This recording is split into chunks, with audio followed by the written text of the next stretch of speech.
आप देख रहे हैं इंडिया न्यूज का डिजिटल प्लेटफॉर्म। आपके साथ मैं रचना बंसल। कर्नाटक को लेकर चुनाव प्रचार बहुत जोरों शोरों से आगे बढ़ा और इसमें प्रधानमंत्री नरेंद्र मोदी ने खुद ये जिम्मेदारी बीजेपी की तरफ से संभाली, जिसमें न सिर्फ विपक्षियों पर निशाना साधा बल्कि विकास की बातें भी कही और ये कहा विकास की रफ्तार अगर आप रोकना नहीं चाहते तो बीजेपी को सपोर्ट कीजिएगा। और बीजेपी की तरफ से प्रधानमंत्री नरेंद्र मोदी, गृह मंत्री अमित शाह, जेपी नड्डा, तमाम वो बड़े चेहरे हैं जो कि चुनावी मैदान में उतरते हुए और बीजेपी कैंडिडेट के पक्ष में वोट डालने की अपील करते हुए नजर आए।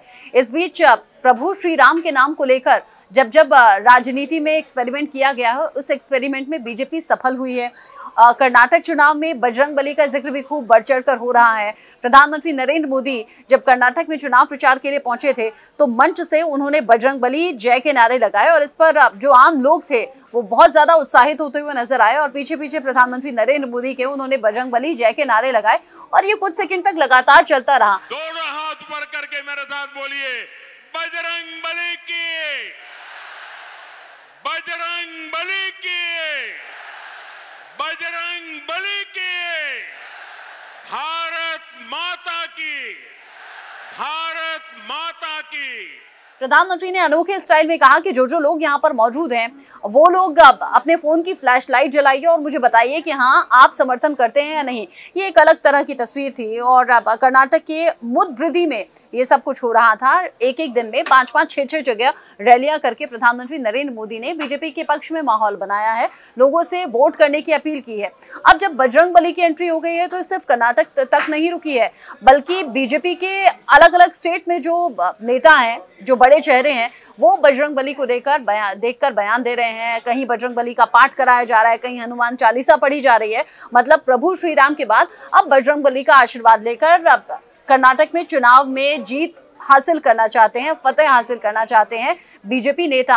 अब जब प्रधानमंत्री नरेंद्र मोदी ने बजरंगबली का जिक्र कर दिया मंच से तो ये सिलसिला यहीं तो रुकना नहीं था।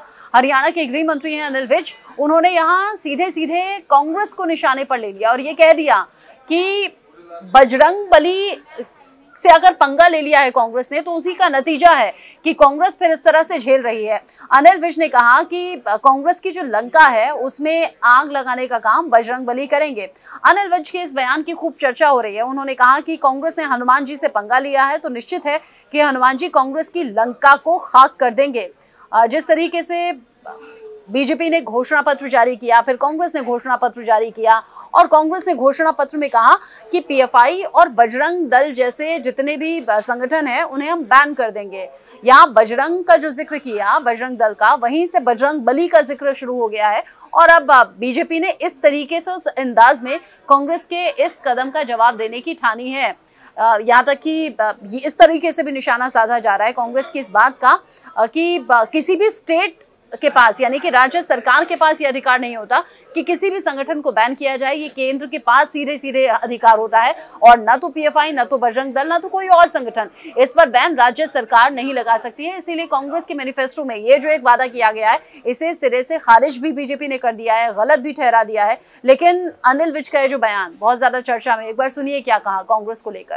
पहले कांग्रेस ने राम मंदिर निर्माण में अड़चन डालकर श्री राम जी की नाराजगी मोल ली थी, तो कांग्रेस अपने पैरों पर खड़े होने लायक नहीं बची। अब कांग्रेस ने श्री हनुमान जी से पंगा लिया है, निश्चित है हाँ श्री हनुमान जी कांग्रेस की लंका को खाक कर